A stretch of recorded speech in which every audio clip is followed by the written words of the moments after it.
E aí, pessoal, beleza? No vídeo de hoje, a gente vai ver as especificações dos processadores da AMD. A gente já fez um outro vídeo no curso que a gente falou das especificações dos processadores da Intel, e aí hoje a gente vai falar do concorrente aí, o time vermelho. Se a gente for no site da AMD.com, a gente tem acesso aqui a todos os processadores. Então, se a gente quiser pesquisar um modelo mesmo, por exemplo, Ryzen 5 2600, que é justamente o meu processador que eu uso no meu computador hoje, e a gente provavelmente vai cair aqui das páginas que vai ser oficial da AMD.com, e aqui a gente consegue achar várias informações do processador. A gente tem que ir aqui para baixo, onde fala aqui especificações completas. Clicando aqui, a gente vê as especificações todas aí do processador. Aqui também a gente tem a opção de mudar o idioma. Se a gente não quiser em inglês, pode colocar também em português. Mas então vamos lá. As especificações, mais importantes aí de um processador da AMD vão ser muito parecidas do que a gente já falou do processador da Intel. A gente tem aqui qual que vai ser a família, no caso aqui eu estou olhando um processador Ryzen, que é um ótimo custo-benefício hoje em dia. A gente tem também qual que é a série, que é o 5, o 3, o 5, o 7, o 9, igual a mesma coisa da Intel. Então aqui a gente tem uma da linha Ryzen 5. Aqui é o nome que eles dão aí para essa arquitetura específica nesse processador, então eles chamam de Pinnacle Ridge, então cada um vai ter um nome aí diferente disso. E aqui o legal, se a gente for no aplicativo CPU-Z, que você pode baixar também, instalar aí no seu computador, você consegue ver essas especificações, no caso, para o seu processador, Então aqui a gente tem também o codename desse, que é o Pinnacle Ridge.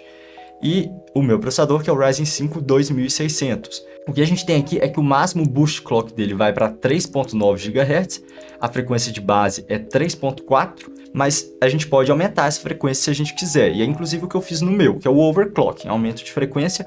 Isso aí é bem possível, com todos os processadores da AMD, eles são desbloqueados para fazer isso. A gente tem aqui os caches, o L1 sendo o mais importante, mais próximo do processador, e o L3 o mais distante, mas que tem uma quantidade um pouco maior, e os valores que eles têm aqui, O TDP, que é a potência que ele consome padrão, ele pode passar disso. Eu vou mostrar aqui, a gente tem um outro programa que chama HW Monitor, para a gente poder ver características aí do computador todo. A gente consegue ver do processador para monitorar o meu computador, que no caso tem esse processador, igual eu disse.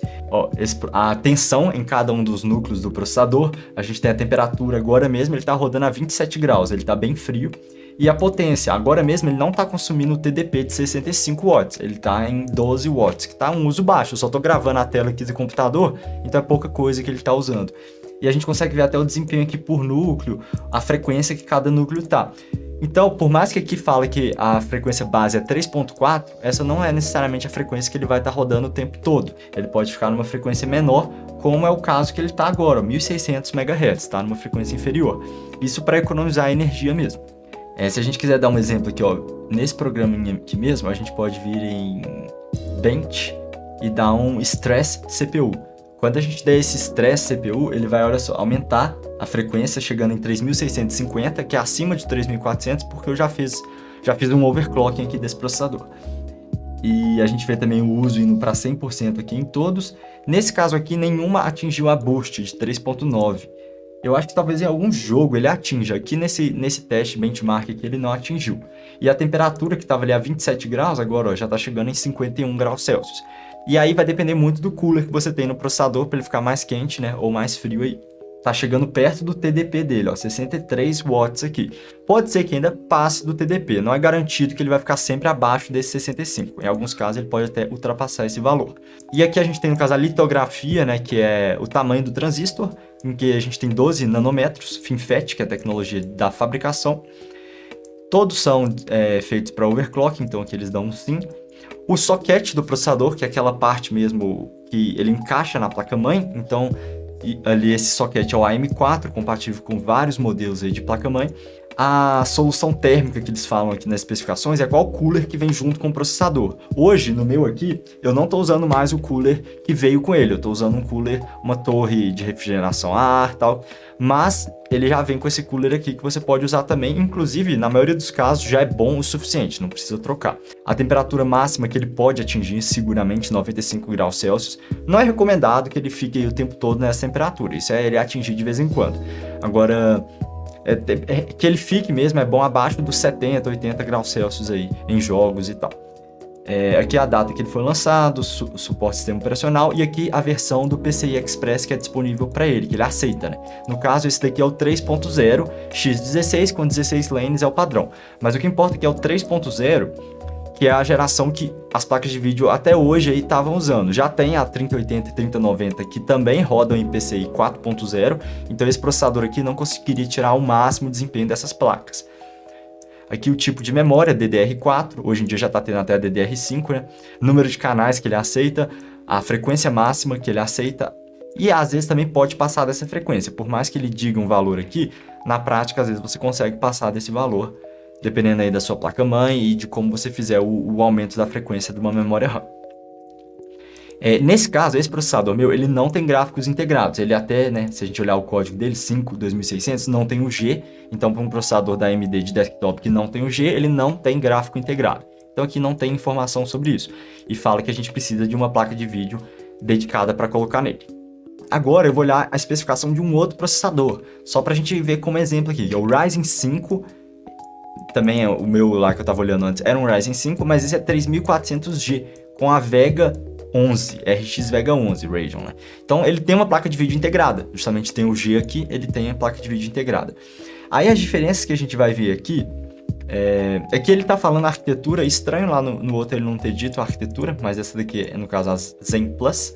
É meio confuso essas arquiteturas, eu falei isso no vídeo anterior sobre os códigos dos processadores da AMD, eu falei dessa questão das arquiteturas, mas isso também não é informação muito importante.